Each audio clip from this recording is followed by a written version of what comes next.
कैसे हैं आप सभी। आशा है आप सभी बहुत अच्छे होंगे और अपने लक्ष्य के प्रति जागरूक होंगे। मेरी क्लास में एक बार फिर आप सभी का बहुत बहुत स्वागत है और आप अच्छे से अपने एग्जाम की तैयारी कीजिए और अपना स्कोर बनाइए। आज मैं आप लोगों के लिए मुहावरे लेकर आई हूं जो आपकी एग्जाम में 2 नंबर के आते हैं। तो आइए चलिए शुरू करते। अच्छा, सबसे पहले हम ये जान लेते हैं कि मुहावरे आखिर होते क्या है, किसे कहते हैं मुहावरा। मुहावरा यानी इसकी परिभाषा क्या है, यानी जो शब्द अपने सामान्य अर्थ को व्यक्त न करके, जो वाक्यांश अपने सामान्य अर्थ को व्यक्त न करके एक विशेष अर्थ को व्यक्त करता है, वो क्या कहलाता है, मुहावरा कहलाता है या मुहावरे कहलाते हैं। तो ये मुहावरे की परिभाषा है। अब इसमें लोकोक्ति मैं इसमें नहीं लाई हूं, कल लेकर आऊंगी आपके लिए। तो कुछ जो विशेष रूप से आपके एग्जाम में आते ही आते हैं। मैंने कही आपका गागर में सागर क्या भरना, गागर में सागर भरना, अर्थात कम शब्दों में कह देना।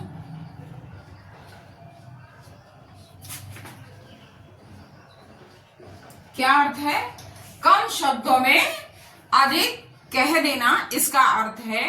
और जब इसके वाक्य प्रयोग की बात आएगी तो आप वाक्य प्रयोग भी कर सकते हैं आप। जैसे मान लीजिए या पटु वक्ता का मुख्यतम गुण है कि वह गागर में सागर भर देता है। पटु मीन्स होता है चतुर, वक्ता मीन्स बोलने वाला, यानी चतुर बोलने वाला जो होता है वो गागर में क्या भर देता है, अपने मुख्य शब्दों से, मुख्य वाक्यांशों से गागर में सागर भर देता है। तो ये इसका अर्थ है। आप मेरे शब्दों को नोट करते जाइए।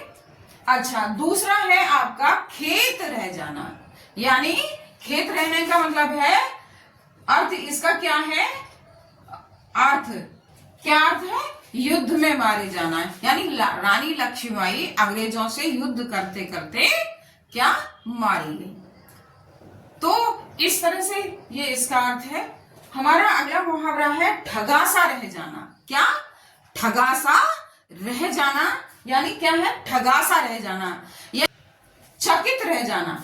अच्छा, चकित रह जाने का अर्थ क्या है, मतलब जैसे कोई बात किसी की सुनकर हम ठगे से रह जाते हैं, यानी चकित रह जाते हैं। जैसे मान लीजिए गुरु जी का चमत्कार देखकर क्या छात्र ठगे से रह गए, यानी हम ठगे से रह गए या छात्र ठगे से रह गए।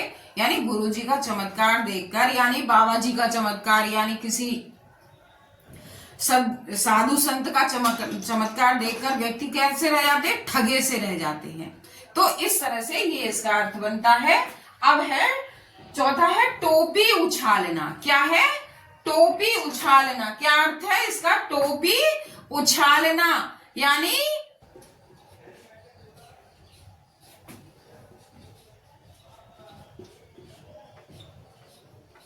टोपी उछालने का मतलब क्या है, अपमान करना। कोई भी उदाहरण आप बना सकते हैं, इसका अर्थ लिख सकते हैं। जैसे शर्मा जी के बेटे ने अपने कुकर्मों से शर्मा जी की टोपी उछाल दी। शर्मा जी के बेटे ने अपने कुकर्मों से शर्मा जी की टोपी उछाल दी। और शर्मा जी की जगह आप किसी और का भी नाम ले सकते हैं, लेकिन आपका जो अर्थ है वो बिल्कुल सटीक बैठना चाहिए। अब अगला मुहावरा है हमारा, क्या है, कान पकड़ना। कहते हैं ना, भैया मैंने तो कान पकड़ लिए, अब मैं ऐसा काम नहीं करूंगा। तो इसका मतलब क्या है, कसम खाना। क्या, अब ऐसा काम नहीं करूंगा, यानी मैं कान पकड़ती हूं कि मैं कभी झूठ नहीं बोलूंगी या कभी झूठ नहीं बोलूंगा, या मैं कसम खाती हूं कि मैं कभी, या खाता हूं मैं कभी चोरी नहीं करूंगा।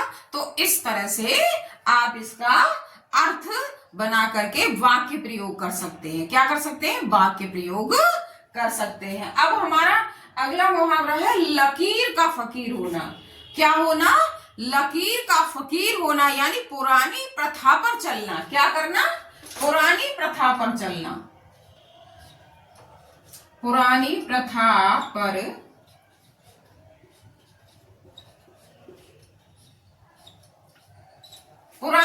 पर चलना। अब आपको तो पता है कि पुराने लोग जो हमारी पुरानी प्रथा पर चलते हैं, तो अब आप इसका वाक्य प्रयोग कैसे बना सकते हैं? तुम तो लकीर के फकीर हो, तुम तो लकीर के फकीर हो, भला शनिवार को लोहा खरीदने में क्या हानि है? शनिवार को लोहा खरीदने में क्या हानि है? तुम तो लकीर के फकीर हो, भला बिल्ली रास्ता काट गई तो जाने में, आगे चलने में क्या हानि है, क्या परेशानी है? तो इस तरह से आप क्या कर सकते हैं? वाक्य प्रयोग कर सकते हैं। अब अगला हमारा मुहावरा है नाक का बाल होना। क्या होना? नाक का बाल होना, अर्थात अत्यंत प्रिय होना। क्या होना? नाक का बाल होना अर्थात अत्यंत प्रिय होना। प्रिया अपने पिता की नाक का बाल है। प्रिया की जगह आप किसी और का भी नाम ले सकते हैं, ये जरूरी नहीं कि आप प्रिया का ही नाम लें, किसी और का भी नाम ले सकते हैं। तो इस तरह से हम क्या कहेंगे? नाक का बाल होना। अच्छा, अगला मुहावरा है कलेजे पर सांप लौटना। कहते हैं ना, अरे उसकी तरक्की देखकर उसके कलेजे पर सांप लौट गया, यानी हार्दिक कष्ट होना। क्या? हार्दिक कष्ट होना। क्या होना? हार्दिक कष्ट होना। कहने का तात्पर्य क्या है कि भारत की चहुमुखी प्रगति देखकर पाकिस्तान के कलेजे पर सांप के कलेजे पर, यानी चीन के कलेजे पर भी कह सकते हैं, क्या लौट गया? सांप लौट गया। तो इस तरह से इसका अर्थ बनता है। अब है कूप मंडूक होना। मंडूक का मतलब होता है मेढक, कुएं का मेढक। कूप मंडूक का मतलब क्या होता है? कुएं का मेढक। और कूप मंडूक का मतलब क्या होता है? संकुचित विचार वाला होना। क्या होना? संकुचित विचार वाला होना। तो अब इसका वाक्य प्रयोग कह सकते हैं आप, रवि के दोस्तों ने सदैव रवि को कूप मंडूक बनाए रखा। क्या बनाए रखा? कूप मंडूक बनाए रखा। और दूसरे तरीके से भी और भी वाक्य बना सकते हैं, वह सदैव कूप मंडूक बना रहा। अच्छा, एक बात और मैं बताना चाहूंगी कि मुहावरे की विशेष पहचान क्या होती है? विशेष पहचान इसकी होती है, अंत में ना शब्द आता है। क्या शब्द आता है? ना शब्द आता है। तो इस तरह से आप ये मुहावरे आप तैयार कर सकते हैं। निश्चित रूप से इसमें से आपके एग्जाम में आने ही आने हैं। मोस्ट इंपोर्टेंट मैंने आपको मुहावरे बताए हैं। आशा है आपने समझने का प्रयास भी किया होगा, नोट भी कर लिया होगा, और मैंने जो इसका जो वाक्य प्रयोग बताया है उसे भी आप नोट कर लीजिएगा। और यदि मेरे चैनल को सब्सक्राइब अभी तक नहीं किया है तो सब्सक्राइब कर दीजिए।